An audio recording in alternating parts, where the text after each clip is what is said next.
What's going on, YouTube? It's Mike here. Today, guys, I'm going to be talking about my final thoughts and rumors on the iPhone 5.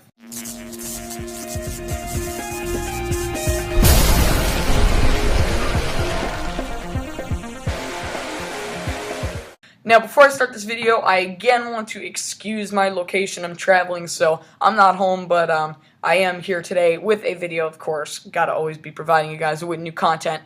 But I'm here today to talk about the new pretty much rumored iPhone 5. Well, we know that one's going to come out, but there's been a lot going on with all similar rumors coming to this one new iPhone 5 device. So today I'm going to be going over my full thoughts and final thoughts on it with you guys. Now, to start off, first of all, I do not think Apple's going to be calling this thing the iPhone 5 at all. I think Apple's going to title it the new iPhone because there's no point, personally, in my opinion, to just keep going up in numbers, because if they do choose to continue selling this product, kind of like what they did with the iPad, it's just going to keep going and going. At least with the iOS, there's a reason kind of to go up in numbers. They wouldn't do something like the new iOS. So numbers is more for the software, and it makes sense for the Apple devices to just stop with the numbers like they did with the Mac. So I think it's going to be called the new iPhone instead of the new iPhone 5. Now, the most rumored stuff that's been going around, and I did this in a video a few months back, but I figured since we're getting closer to a full release of the new iPhone, is the all tied in together one rumored design. Now, as you can see from the pictures here is a prototype of what the new iPhone or iPhone 5 supposedly should look like. Now, in a different video, I went over all of this, but like I said, I guess I'll tell it again. But pretty much, basically, we expect to see a much bigger screen, which would be 4 inches. Now, this is going to be resizing everything. If Apple chooses to go with a 4-inch screen, the whole iPhone will have to be redesigned, and the whole iOS in itself, because they're going to have to expand the screen, make it bigger, fix the apps up, and then third-party applications and developers will have to fix their apps, or maybe Apple altogether will just extend the screen and extend everything iOS, including the developers' apps with it. Not every individual one, but Apple will automatically set the iOS so that it does actually get bigger, which would be pretty useful. Now, like I said, this prototype model here that you can see in the pictures does have that 4-inch screen that we were talking about, so there's a glimpse of that. Along with the front camera, it seems it's been moved to the top, and then if we check out the back, you'll see that there is kind of like, it's divided up. I don't know exactly how to say it, but you can see how it's silver in the middle. It's like a chrome type like you get on a MacBook or an iPad, and then on the top and bottom it's just like white or black, depending on what color you go with. Personally, I think Apple's going to go right back to the aluminum design that they did with the original iPhone. I think this would look awesome and feel great, and it probably wouldn't get as easily scratched as the glass does, or maybe it would. It really depends how you use it, but I think it would be much nicer with the aluminum design. On top of that, I also don't think that Apple will be doing this backplate design. I don't think that they'll be dividing them up. I think that it'll just be one flat piece of aluminum. However, if they do choose this design, this gives the user the option probably to pull out a SIM card that they might just put into the phone under the plate, or remove the battery, which isn't always the best thing with Apple devices. So overall, these prototypes actually do look realistic, as you can see from these pictures. Obviously, this isn't the real thing. This is all just Photoshop stuff that people are really talented with, that they go into 3D graphics.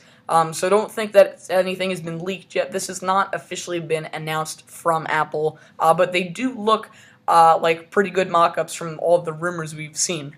Pretty much everything that's been rumored in the stuff. Now, some of the main features that I think will be in the new iPhone / the new iPhone 5, except for the same design, obviously, we're definitely going to get iOS 6, which is going to be released in the fall anyways. I think Apple's going to be adding NFC technology, so you can literally just take your phone and go to, let's say, a McDonald's or a coffee shop or anything really, and you could just use your phone with the restaurants or hotels or whatever store you go to.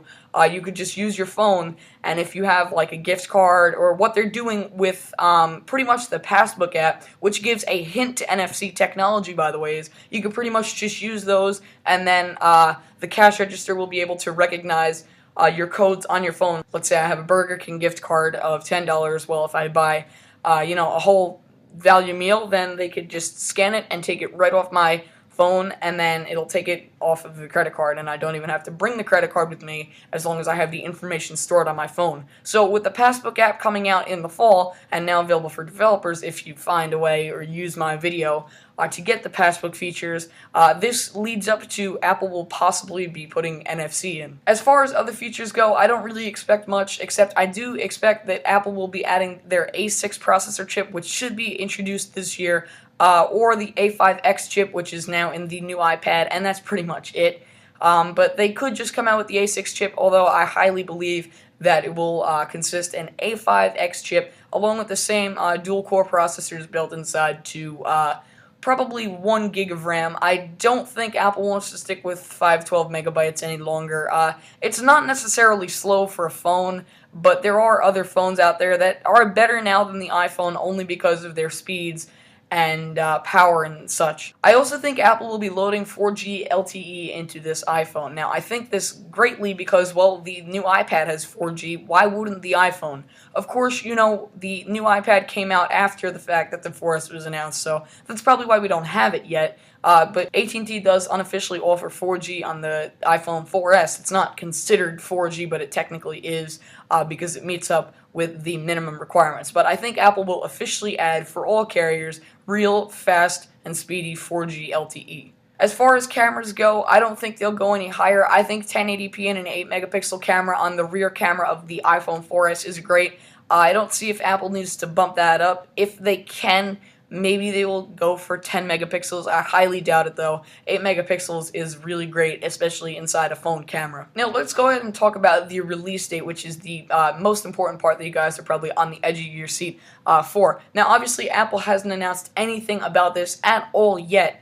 But we do think that the release launch kind of date will be either the end of September or the beginning of October. Now, the iPhone 4S announcement was last year on October 5th, 2011, the day before Steve Jobs passed away, and the release was on my birthday, which was October 14th. I don't know if Apple's going to be sticking to this. It seems that they've officially dropped the idea of actually launching an iPhone during the summer because they didn't do it last summer, and they didn't do it this summer. So we're either going to be seeing a September or October release. Of course, you guys could be expecting videos from me on the new iPhone as soon as we get word from Apple, or it comes out along with an unboxing, a review, and so on. So guys, that's pretty much it for my new iPhone rumors, thoughts, and more, basically my take on all the stuff. If you like this video, please leave some comments below on your thoughts. I want to hear what you guys think about all this stuff going on right now with Apple. Of course, be sure to rate, drop this video a like, and click the subscribe button up top. Alright guys, I will see you in the next video. Peace.